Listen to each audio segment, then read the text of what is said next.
HSC exam English second paper right form of verb question number 5 by এরপরে read read এর অবস্থা কি দাঁড়াবে পরে আমরা বলছি reading is a good habit পড়াশোনা একটা ভালো অভ্যাস রিডিং হচ্ছে কি একটা জেরান্ড রিডিং এর জন্ম হয়েছে রিড থেকে মানে ভার্বাল নাউন এটা জেরান্ড বা নাউন রিডিং নিউজ পেপার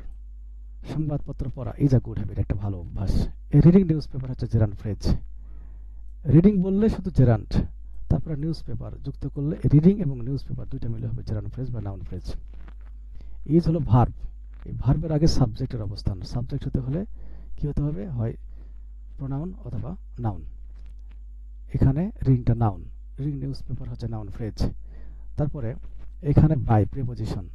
এই প্রিপোজিশন থাকলে তারপরে যে ভার্বটি থাকে এর সঙ্গে আইএনজি যুক্ত করতে হয় আর ভার্বের সঙ্গে আইএনজি যুক্ত করলে সেটি কি হয় জেরান্ড হয় ভার্বাল নাউন অথবা নাউন হয় এই বাইয়ের পরিবর্তে এখানে যে কোনো প্রিপোজিশন থাকতে পারে উইথ থাকতে পারে উইদাউট থাকতে পারে অন্য যে কোনো প্রিপোজিশন থাকতে পারে আবার রিডের পরিবর্তে এখানে যে কোনো V1 থাকতে পারে এর সঙ্গে অবশ্যই আইএনজি যুক্ত করতে হবে আবার ভার্বের সঙ্গে বা V1 এর সঙ্গে আইএনজি যুক্ত করলে এটি প্রেজেন্ট পার্টিসিপল হতে পারে কোথায় সেটা প্রেজেন্ট পার্টিসিপল হবে আই লুকড আমি তাকিয়েছিলাম অ্যাট দ্য রিডিং বয় পঠনরত বা অধ্যয়নরত ছেলেটির দিকে এই রিডিং হচ্ছে এখানে প্রেজেন্ট পার্টিসিপল বা অ্যাডজেক্টিভ কারণ বয় হচ্ছে নাউন তাহলে রিডিং এর সোজা অধ্যয়নরত তারপর বয়ের সোজা এই ছেলেটি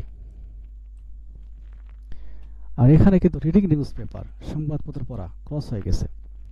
সংবাদপত্রের অর্থ আগে চলে আসছে রিডিং এর অর্থ পরে চলে আসছে তাহলে এখানে রিডিংটা হচ্ছে কি জেরান্ড আর এখানে রিডিংটা হচ্ছে কি প্রেজেন্ট পার্টিসিপল